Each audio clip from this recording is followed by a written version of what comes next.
day, good people, I will quickly just give you just quickly.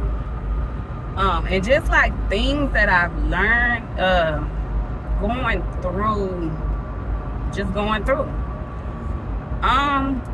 One thing I talk about this and what I had to learn, and when I was taught this, I had a father who dealt with being in the service. So a lot of things I had to learn about dealing with the VA and all of that. Okay, when my dad passed, I was at the age of 21.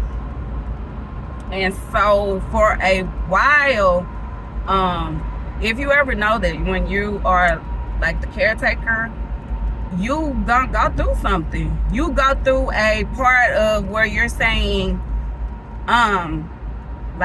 you get angry, and that's just part of grief. You angry about the fact that you felt, or I was angry about the fact that I felt I was doing everything I could, which is praying, seeking God, making sure my dad went to the hospital, making appointments, taking off work, taking him to appointments, talking to him about just making sure how he take his medication and all of that, right? So then to get to the part when he passed, and it was all of a sudden, and so I never got the chance to like get ready. It was just he gone. Like I got the call, and I knew instantly. If you ever had a parent to pass, you will know instantly if you close, even if you're not close, because that person created you.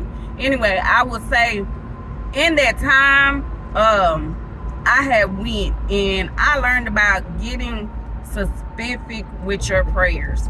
So in that time, I got specific with God and just really telling God what I was going to do or what I wanted to do. It makes you get intentional to where you're more pay attention to what you're doing. Like intentional just means if you say, I want to help my family with genealogy or to protect the ancestors, then you'll get intentional. Intentional just means you make sure that the family reunions are done, and in that you making sure that it's a teaching that family reunions will be able to go on once you gone, not just when you're doing it. It should go on after.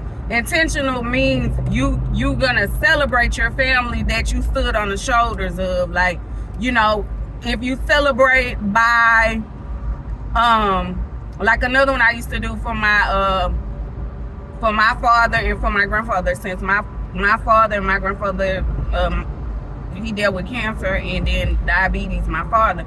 So if you find a organization or like a run or something, that's something you can participate in. You're doing charity, which is you give to that cause, but you're also like making sure that you are promoting health, right? Education.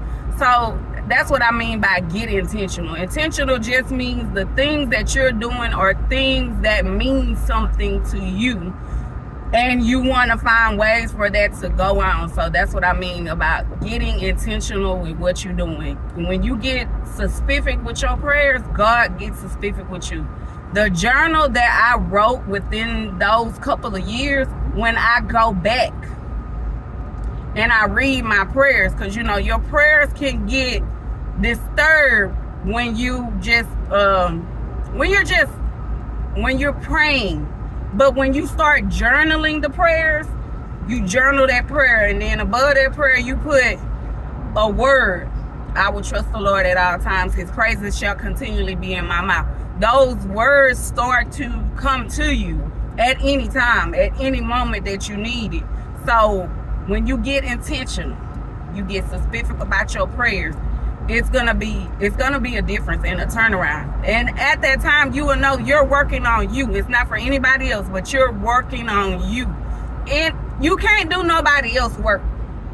And I really say that when you are, even when you're in a marriage, I can't do my husband's work. Only work I can do is mine. My husband, whatever he needs, I can pray for him, and I can lift him up. I can get specific with God, but I can't do the work for him. Whatever that work that he needs to do, like he will have to do that. I just give that as an example.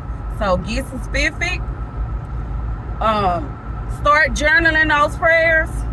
So, and get intentional. All right. Y'all know that I'm praying for you as you pray for me. And we all trying to do the work that we called to do. All right. Love y'all.